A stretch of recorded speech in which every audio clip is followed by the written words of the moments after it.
if you think about it, it's a peninsula full of tragedy. There's a lot of tragedy, colonialism, division, war, violence, but also it's a place of resilience. And you see that through, South Koreans fighting against authoritarianism in the 60s and 70s, building a stronger democracy.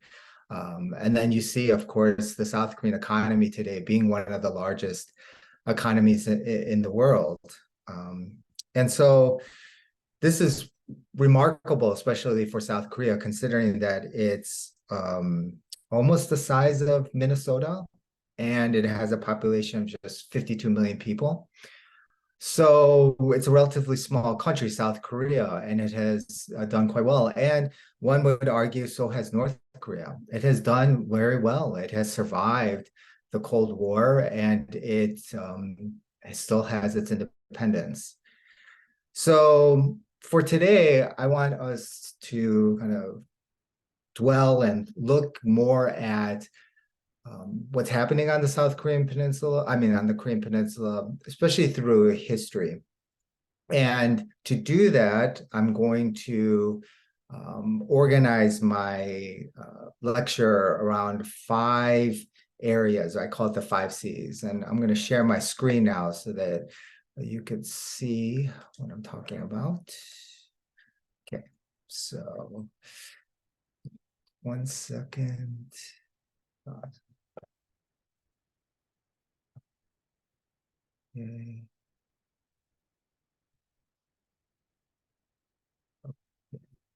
Did everyone see that right now? Okay. Oh, so let me actually get rid of.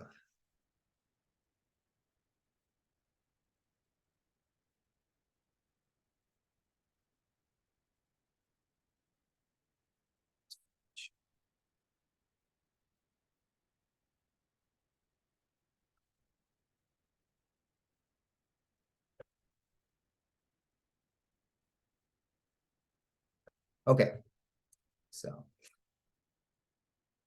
all right, so these are the 5 Cs. So I'm going to organize it around colonialism, Christianity, creative economy, cooperation, and community. These 5 areas, which I call layers, have overlapped during the modern period. They've intersected with each other to make up the society, economy, culture, and everyday life on the Korean Peninsula. So for each layer, I'm going to offer some historical perspectives and explain how history has influenced the present or contemporary period as residual effects. So I hope to give you a glimpse of the history and the ongoings of the Korean Peninsula and how the history has affected both North and South Korea today. I can't, of course, cover every single detail of Korean history, but I'm happy to answer anything during the Q&A session. So, okay, so let's get started. So let's first talk about the geography of Korea. So the geography of Korea. So if you look at this map here, you can see that the Korean Peninsula is very layered and textured. It's about 70 to 80% covered in mountains. It's very rich in forests. It has, the peninsula has 4 distinct climates. It's very dry in the north, and it's very wet in the south. It's colder in the north, and it is warmer in the south. The geographical distinctions matter a bit here because in the north, of course, they have different type of growing seasons than the south. And the south in particular has always been the, area of rice growth on the Korean Peninsula. So let's go to the next slide. Okay. So South Korea, North Korea, the Korean Peninsula is very rich in minerals. especially in the north. The map that you see on the left is actually a map from the colonial period. I know it's not the best in seeing where gold and platinum silver is located, but it just highlights some of the minerals that were found on the Korean Peninsula since the colonial period. To your right, you could see the major rivers on the Korean Peninsula. The one thing that I want to point out about the peninsula is that there's no oil. That's key to know because that means South Korea and North Korea are 100% dependent on oil imports, which obviously impacts their economy. And that has played a crucial role in affecting the North Korea economy and society, especially since the Cold War. I'm happy to discuss more about the energy crisis of North Korea during the 1990s. The other thing that I want to point out on the Korean Peninsula, very poor soil quality. And because of that, especially in the 20th century, you have the intensification of chemical farming, which dramatically reshaped the landscapes of both North Korea and South Korea, and especially impacting the biodiversity of the entire peninsula. So today, if you look at South Korea in particular, it has a number of environmental issues. The number one environmental issue is the massive air pollution. It has one of the highest PM quality in the world. So it's the air is very poor, especially in Seoul. So it's frequently you will see people wearing masks in Seoul, and this is even before the pandemic. One thing I want to point out about this, South Korea often blames China for the poor air quality, but studies have shown that it's a combination of outside influences, but more importantly, it's domestic industrial development that has contributed to the poor air quality in South Korea. And obviously there's poor air quality in North Korea as well, mostly because of the South Korean industrial base. Just to let you know, I wrote a chapter on overview on the environmental and geographical conditions of South Korea in a book I recently published.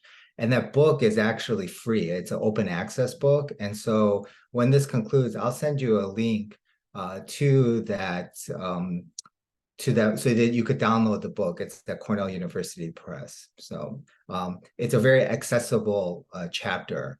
We made it very simple so that you can get a clear sense of the geographical and environmental characteristics of the Korean Peninsula. Okay, so let's move on.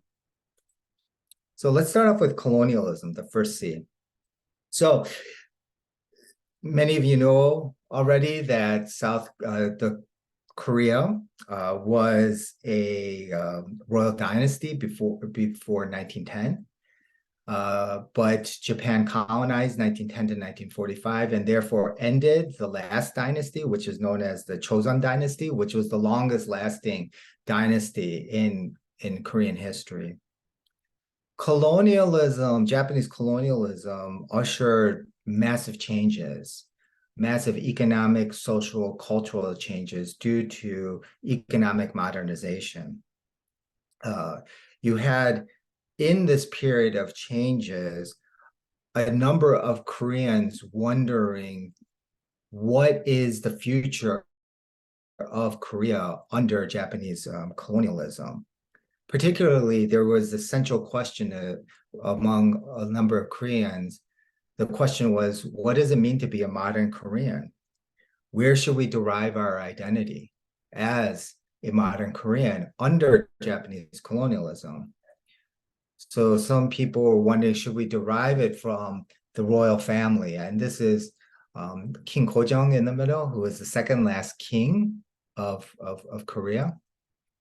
a very influential, very popular king. So people wondering, should we base it off customs, traditions of the past, or should we base it off Western values, Western ideas, Western characteristics? And during the 1930s, films like Charlie Chaplin, Western films were very popular in Korea. Cinema was very popular. And in these films, they saw a modern life that many Koreans actually envied and wanted. Not necessarily from the modern times, because it's very critical of modernity. But nevertheless, there was a number of young Koreans who really turned to Western culture to think about their identity as a modern Korean. And lastly, some were wondering, should we derive our identity from Japan, our colonizer? Here you have a picture of Hirohito, who was the emperor of Japan during Japan's colonization of Korea. And you had a number of Japanese influences in Korea, as expected, of a colonizer coming to a colonized area. And so many people wondering, should we derive our identity from the Japanese, especially because they're the ones who were successful in basically taking over our country. So perhaps they should be the model of modern life. So there's a lot of things going on in the colonial period. What the one thing that maybe you can draw away from the colonial period and understand the colonial period, it was a very complex time where people were truly trying to figure out identities, trying to understand futures of Korea, especially under colonialism. There was a lot of damage happening, violence happening during the colonial period. You, of course, had Japanese militarization starting in 1937 with the war with China that led to the brutality of colonialism. Especially you had sexual slavery with the comfort women.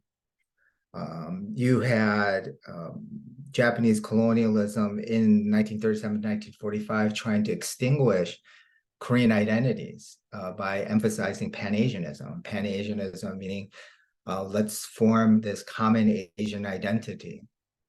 But it was done in a forceful manner. In addition to these forms of violence against humans, you also had forms of violence against non-humans, and particularly waterways. This is a photo of the Chizo factory, which was one of the largest chemical factory plants in Korea during the 1930s. It's located in the northern part of Korea, in Hamhung, North Korea. At that time, Japanese entrepreneurs had built this plant, and it produced a high number of chemical fertilizers, as well as during the war, munitions. Now, there was no environmental laws back then, so what did they do with their waste? They simply dumped it in the water that you see there. That led to the poisoning of that water body with dead fish, as well as people who drank water from there and consumed fish, people getting sick. So there was a high level of violence against non-human entities as well during the colonial period. So what should we draw away from? What are the residual effects of colonialism after 1945? How did colonialism impact present-day events immediately after 1945? Well, probably the first thing is there's so many unresolved issues, particularly with the comfort women, sexual slavery, and forced labor. You may know over the last couple of years, there have been a number of attempts to get apologies from the Japanese government, from former comfort women, but of course they've been denied. There have been lawsuits by Koreans against the Japanese companies for reparations and for apologies for being forced to, during the war, go to Japan and work in factories. So these historical issues have been unresolved, and they still impact North Korea's relationship with Japan and South Korea's relationship with Japan, although South Korea's relationship with Japan today has taken a turn. South Korea and Japan's relationship has transformed under the current President Yoon and under President Biden. And I'll talk a little bit about that at the end of the lecture today. The other residual from the colonial period was the events right after 1945, where you ultimately have division, war, and then permanent division between North and South Korea. So this is just a simple list of major events that happened after 1945. In short, after 1945, there was a lot of excitement about the possibility of building a new Korea. From the left to the right, they all had ideas about what that new Korea should look like. Should it be communist? Should it be industrial capitalist? Should it emphasize gender equality? Should it be patriarchal? There was all these swirling questions. Now, what had happened during the colonial period is Japanese colonialism really in the 1930s prevented these type of discussions. So you can imagine a pressure cooker was created, and it just exploded after Japan was defeated in August 1945. And then when you start having on the ground is a lot of conflicts between Koreans about debating and trying to figure out what should Korea look like. Now, what complicates this, as many of you know, is the northern part was occupied by the Soviet Union, southern part by the United States. And both the Soviet Union, the United States, and particularly the United States had their own ideas about what Korea should look like. Needless to say, all of these discussions lead to massive conflicts between Koreans themselves, with the Soviet Union, with the United States. It ultimately leads to this outcome where you're going to have then two Koreas, a North Korea, South Korea in 1948. And then you have division, and then you have constant bickering still between both sides, trying to figure out which Korea should succeed, the northern part or southern part. That ultimately leads to the Korean War. The Korean War, as many of you know, has not ended. It just concludes with an armistice. And there is no treaty between North Korea and any of the combatants of that time. So that's something key to understand, because that's what North Korea constantly demands in their negotiations. They always want a treaty to actually end the war, because technically then North Korea is still at war with the United States, South Korea, and the other allies of both countries. So that's the second residual, I would say, of the colonial period. Colonialism set the conditions really for this division. Okay, let's move on. So Christianity and religion. If you look at both countries, they're both, even North Korea, very religiously rich countries. There are established religions in Korea, that is Buddhism, Shamanism. Tongak Jeondogyo is a nativist religion. The new religion, which many consider, was Christianity, and that came in two forms: Catholicism and Protestant Christianity. Catholicism came in first. However, Catholics were deeply persecuted by the chosen government in the 1700s, and they're essentially wiped out. But when Protestant Christians come in the late 1800s, they were actually welcomed by the government, because the government sees them as modernizers from the West. So if you look at Protestant Christianity, they had particularly very powerful message that was very attractive to Koreans during the colonial period, 1920s and 1930s. Especially the message that many people believe Christianity spoke about was equality, everyone being equal under God. Moreover, people followed Protestant Christianity because of the resources that they offered. Protestant Christianity during the 20s and 30s, and then after 1945 in South Korea in particular, become these resources for education. So they set up the first colleges, the first universities during the colonial period. They also become places that first set up the first hospitals in Korea. Social services, providing aid to the poor. So the population of Protestant Christianity explodes in the 60s and 70s, but that doesn't mean that they were influential. They were not influential before 1945 or 1960s. They very much were through their institutions. Right? These are some just photos that of the period of Christianity. The one you see to the left is a church. It was divided between genders, between male and female. And you had that curtain separating them.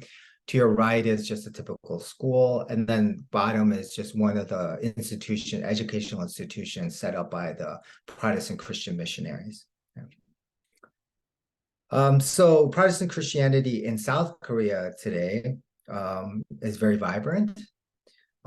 During the 60s and 70s, it became a real force for democracy and fighting against authoritarianism, organizing laborers against unjust working conditions. And one of them was Cho Ah-soon, who wrote Let the Weak Be Strong, it's her autobiography that speaks about her struggles against the unjust political environment of the 60s, 70s, and 80s. Now, Protestant Christianity today still is very vibrant with large-scale mega churches, which you see on the right, the Yoido Full Gospel Churches, one of the largest churches in the world. And they are still popular. However, Protestant Christianity recently, and maybe in the last 5 years, has taken a real hit in some ways because of their because they have scandals. Basically, pastors taking a lot of money and misappropriating the money. Now, I want to briefly mention religion in North Korea. There is religion in North Korea. North Korean religion is state-sponsored and regulated. So you do have Catholicism, you have Protestant Christianity, you have Buddhism, you have Tonggak, and you have people following those religions, going to institutions, as you see in these photos here. So you can see women Catholics, female Catholics at the church. At the bottom, Buddhist temples. So the one thing that we should keep in mind is North Korea just regulates it. It supervises it. Now, is it how intrusive it is? I mean, that's still up to debate. But nevertheless, it's still regulated by the government. By some accounts, people say there's about 200 to 400,000 Protestant Christians in North Korea. And that includes people of the underground church. There are underground churches that are not regulated by the government. They meet in secret, essentially. And that you see predominantly along the North Korea-China border today. So what's the residual? Well, because of the history of Protestant Christianity and Catholicism, you have 30% of the population in South Korea and a little bit more who identify themselves as Christian. You have Catholicism growing today. They had a strong presence in the 60s, 70s, and 80s, and their presence is growing even more, especially under the current Pope, whose message have really resonated with many South Koreans. You have, as I mentioned here, those scandals because of the institutionalization of churches. These churches, like Yoido, are large-scale institutions with a number of employees, with a lot of money and a lot of capital. And with that, you've had some issues about improper usages of money, and as well as behavior of pastors toward their congregants. So that's Christianity. Sorry, let me go back. Third one is cooperation. Okay. So cooperation. So I saw from many of your questions that you would like to be kind of answered today. There's a lot of questions about how are the youth feeling about South Korea today, and I'd be happy to explain more during the Q&A. The one thing I will say, it's not only youth, but also generally a lot of South Koreans, there's a lot of dissatisfaction. There's a lot of dissatisfaction about the present and future course of Korea, its economy and society. You have large-scale inequality, social and economic inequality. This inequality is really highlighted through the education environment, where because families want their kids to go into 3 schools, Seoul National, Yonsei, or Korea University, the top 3 schools, you start basically from nursery school in preparing them to get there. Now, in order to get them there, you can't just rely on the regular educational institutions, the public institutions, or private schools that matter. You have to hire tutors. You have to hire after-school programs, which costs a great amount of money. If you know any Koreans, I would ask them and they would tell you this is the educational crisis where people are pouring a lot of money. And now not everyone can afford that. So that leads to inequality. And many people who can't get into those universities and colleges and therefore on a different track in their lives. Now, how do you know there's dissatisfaction? Well, some of you may know, South Korea has one of the largest, I think it is the #1 among OECD, the most developed countries, economies, the lowest birth rate in the world. It's lower than even Japan. Everyone knows the low birth rate in Japan, but it's a lower birth rate in Korea. That has a large part to do with all the issues that I just spoke about, especially the educational issue. But the one component I want to add here also is the gender inequality, where the burden still of raising children falls upon the female. And there are not enough resources for females to have a successful career as well as raise children in the eyes of women. So they have to make a choice. And the choice for a lot of young women is their career now. So there's a lot of dissatisfaction. Now, where does the inequality stem from? Well, in large part, it stems from because you have an economy structured around what are called chaebols, conglomerates, and you see on this slide, it's Hyundai, LG, Samsung, Lotte, Doosan, conglomerates that are family-owned. They're publicly traded, but most of the shares are owned still by the family members. These conglomerates engage in multiple economic activities, not just making cars. So Hyundai, we know, makes cars, but they engage in so many they engage in finance areas. They own department stores. LG, we may think electric company, but it's one of the largest chemical companies in South Korea. And it led the chemical revolution in South Korea in the 60s and 70s. So these are large-scale conglomerates. These are just some of the statistics here on the slide.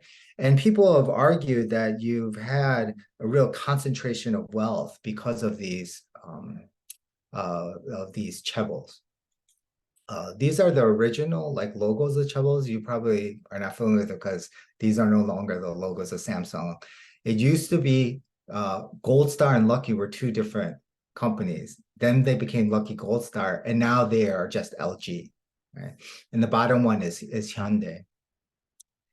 Now, one thing I want to add about this, why there is this inequality, one explanation by economists is that in South Korea, these companies not only own large-scale other corporations, but they also own the 2nd and 3rd tier companies that provide supplies to the 1st tier company.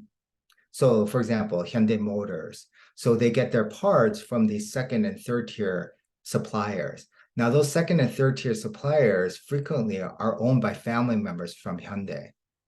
So there really isn't, even though you have these different companies, you have a small concentration of ownership in South Korea through these chaebols. Now, what I just want to kind of argue today is that you are starting to see some kind of resistance or trying to figure out different pathways for social renewal, economic renewal that would lead to more forms of social economic equality. And you see that particularly with cooperative uh, based economic institutions. So cooperatives, you pool your resources, money, capital, labor, and then you work together, and then whatever you produce, and let's say that's capital, that's equally shared amongst the cooperative members. The one thing about cooperatives that historically has been very attractive, it's not only a very effective way of pooling resources, but it's a way to create social solidarity. Because at the end, if you look at any cooperative, and that's not Korea, but you look at Japan, European cooperatives, the history of cooperatives, the whole intention of behind it is to save humans, not necessarily not to accumulate money. Money should be used to safeguard human life. So you have a number of these kind of cooperatives, and these cooperatives really started, these ideas of cooperatives started in the 1920s and 1930s. These are just some books that talk about cooperatives, and the Koreans took their ideas from cooperatives from, of all places, Denmark. Denmark, if you don't know, was one of the leading countries to have agricultural cooperatives, very successful agricultural cooperatives. And because Korea was mostly agricultural, they looked at Denmark in the 1920s and 30s and said, oh, that's the ideal country, Denmark. And I'd be happy to explain more about Danish history in the United States, which is it's actually quite interesting and rich. These are some maps. On the left, you can see there's a map of Denmark that was in one of the books. And then in the right, you see one of the images of Denmark imposed on the Korean Peninsula, so that to help the Koreans understand how big is Denmark. Well, it only makes up a portion of the Korean Peninsula today. These are just some of the kind of people behind cooperatives. These are agricultural cooperatives where they have stores in the city, farmers in the countryside. They work together to negotiate price and provide organic food products. Hansalim, Pulmu, these are some well-known agricultural cooperatives. And if you look at all of them, basically, their hope is to kind of break the centralization of the economy, the choke of the economy by the chaebols, and to decentralize in a way where the economy can be controlled more by the people. Quite successful, especially particularly Hansalim. It has become one of the leading organic food organizations in Korea. And organic food is quite popular in Korea. It's very different than, let's say, Japan and other Asian countries, which doesn't have a system that can kind of scale up organic food production. South Korea does have that system. It's very interesting. This is just some images and pictures. Hansalim, that's on the top, that's a store, the agricultural cooperative store. Just pay a membership. You can shop there and you can get organic food products, and they also make other consumer products like shampoo, soap, deodorant, and so forth. These are just some statistics of Hansalim, the number of households, farmers, and so forth. So what's the residual? These movements starts in the colonial period, but really take off in the 1990s, early 2000s, and there are movements to really decentralize the South Korean economy today and build a new society where it can overcome the dissatisfaction. And the only way to overcome the dissatisfaction in people's eyes is to attacking the inequality. So the fourth, and then we have one more after that, creative economy, the fourth C. So if you look at South Korea, it has an amazing creative economy. Historically, after 1945, particularly in the 1960s, 70s, and 80s, That was the start of industrial capitalism in South Korea. That was the time when the industrial capitalist base was established, and it mostly focused on producing textiles, electronics, and other forms of heavy industry, which includes automobiles and chemicals.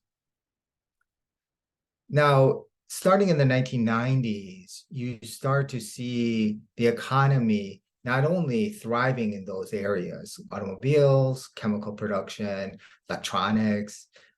In addition to those, you see the creative economy emerging, and that includes the world of design, so architecture, fashion, furniture making, and of course, movies and TV, the K-wave. And some of you are probably familiar with these titles like Parasite, which you see to the left, and Squid Game and Kingdom on Netflix. Also K-pop. These are all encompassed under this larger category, which we often say is K-wave. So K-pop, K-drama, it's all part of the K-wave, the Korean wave. Here, of course, you have BTS, you have Blackpink. And so since the 1990s, this creative economy, especially through the K-wave, has produced a great revenue for the Korean economy. Some would say BTS alone, 5 billion to 11 billion over the last 5-6 years.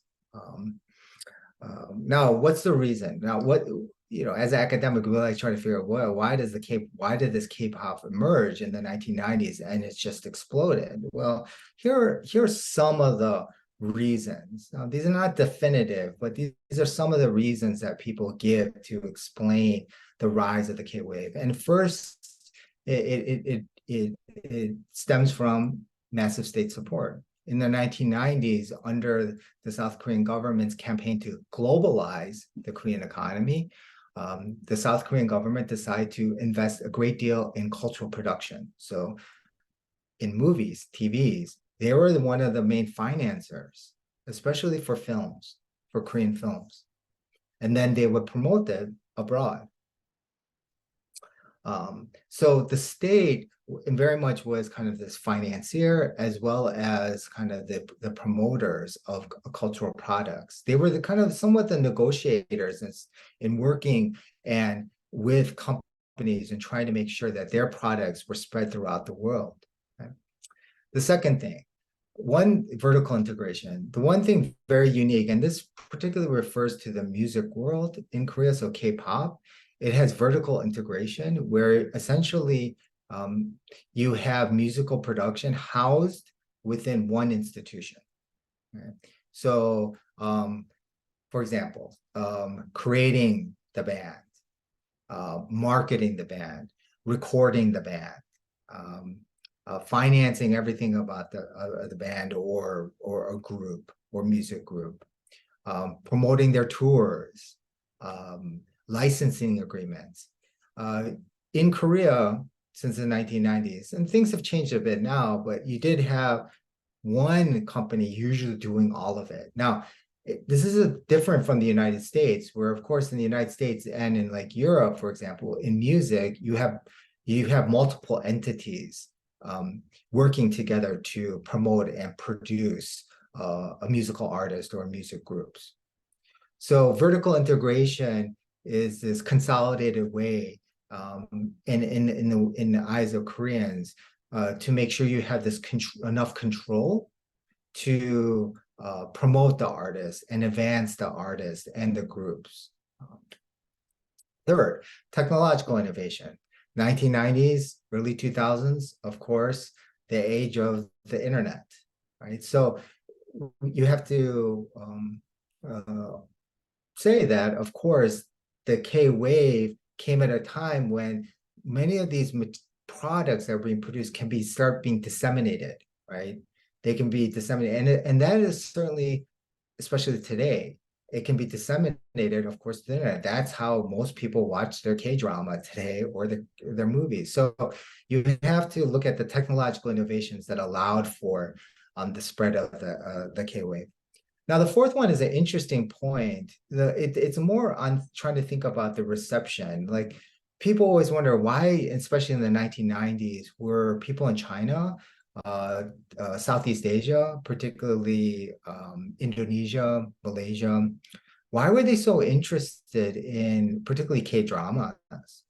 And most people explain that K-drama serves some type of emotional labor. And what I mean by that is, um, if you look at Malaysia and Indonesia, especially in the 1990s and the early 2000s, they were experiencing a lot of things in their economy that was affecting home life, that was disrupting gender dynamics, that were, various types of economic issues, political authoritarianism. You had a lot of various types of issues in these regions. And South Korean dramas, because they had experienced this from the 60s, 70s, 80s, and into the 90s, these dramas portrayed very well what happens when an economy transforms. And this is what happens on a family, right? Where you might have now the female working outside of the house. And so, because these dramas portrayed these events in a way, in an Asian way, and often with Confucian, influences, people argue, oh, that's why it was so attractive to the Chinese, the Malaysians, and Indonesians, more so than Western dramas, which seem foreign. So academics like to use the word, it provides that emotional labor for people in Malaysia, people in China, when they watch, that it helps them to negotiate their feelings and what they're dealing with. So that's what some people would explain as the popularity of the K-wave in those countries. The residual effect, it is one of the largest revenue makers for the country. And, I think 2022, 23 alone, 12.45 billion. Interesting enough, I think that's most of that from the BTS. You have entertainment exports rising dramatically.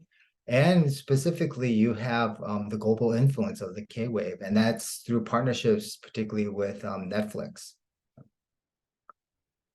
Okay, so this is the last slide, community. So under community, the biggest question is, what's the future of the Korean national community? What's the future of reunification? As I mentioned before, you have a divided Korea since 1948.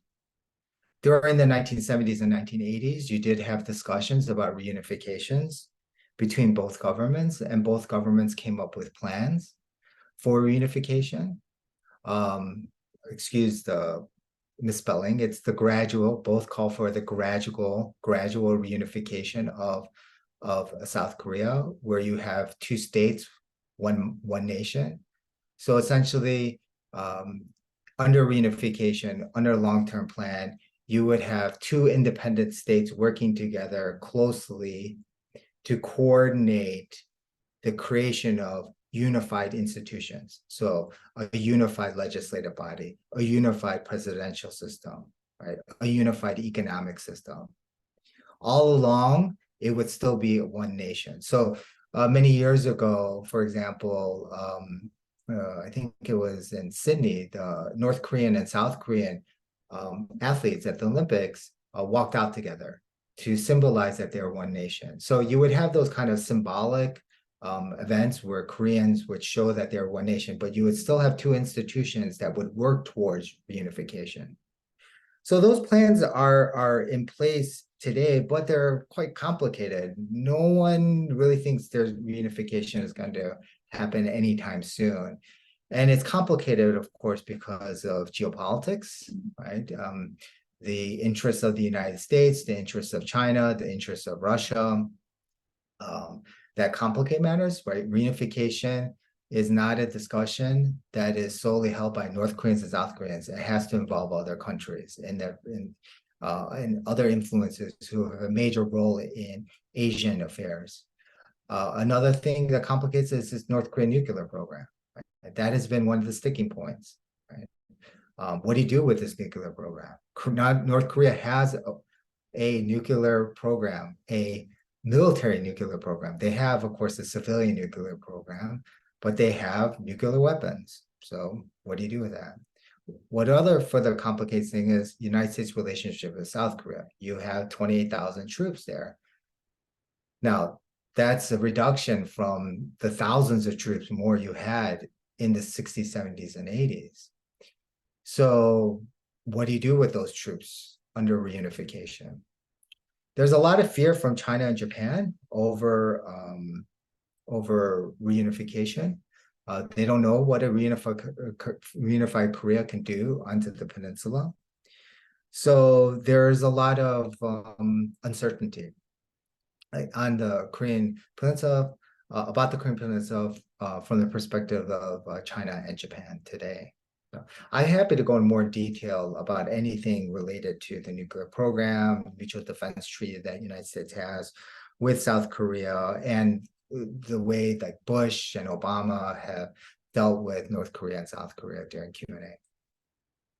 So what's the residual? Well, or the matter of fact, the effects of reunification policies, as well as the North Korean nuclear conflict. What's the issue today? How has it affected everything today? Well, as I mentioned at the bottom, prospects of reunification in the short term are very dim, very dim. Unlike, let's just say, in 1989, 1990, after the Berlin Wall and the eventual reunification of Germany, where there was a lot of prospect in the 90s of reunification, that doesn't exist today. You're starting to see geopolitics dramatically still affecting and the way the reunification can play out on the peninsula. There's a lot of great powers who are vying for the interests of North Korea and South Korea. We saw that particularly with Kim Jong-un's recent visit to Russia, which I'm, of course, happy to explain my take on that. And South Korea's real pivot to Japan, which is really surprising. Not surprising from the President Yoon's perspective. I'm not surprised, but considering that under the last couple of regimes, it has been a real low in terms of relationship between Japan and South Korea. Japan and South Korea is dramatically changed overnight.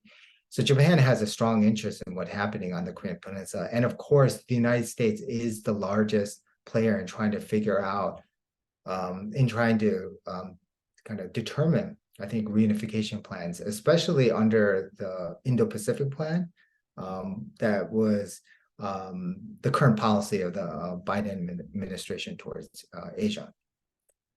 So that's it today in terms of my lecture. You can see that Korea, like I said before, is a very dynamic country. It's a very historically rich country, a lot of tragedy, a lot of resilience, a lot of things going on. And it always, I sometimes have to sit back and I'm amazed how much South Korea and North Korea have changed to the point that they are, even North Korea, still major powers in international politics and the international economy, despite their size, despite their tragic history. So again, happy to answer any questions during Q&A. Thank